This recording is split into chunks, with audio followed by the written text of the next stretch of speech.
ஒருவர் ஜாதகத்தில் புத்திர தோஷம் இருக்குது, குழந்தைகள் பிறக்கிறதுக்கு வாய்ப்புகள் இருந்தும் திசாபுத்திகள் அல்லது கோச்சாரத்தில் கிரகங்கள் சரியில்லை, அல்லது மருத்துவமனைகளில் நாம் முயற்சி செய்கிறோம், அதுக்கான முடிவு விடை தெரியல.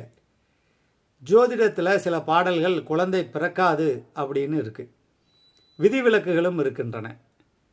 மகான்கள் விதிகளை மாற்றி எழுதுகிற நீதிபதிகள், அவங்க எழுதின தீர்ப்பு கண்டிப்பாக நடந்தே தீரும்.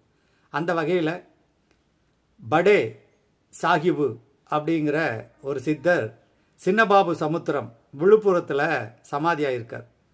அங்கே ஒரு மகிழ மரம் இருக்கிறது. அந்த மரத்தின் கீழே தான் அமர்ந்திருப்பார்.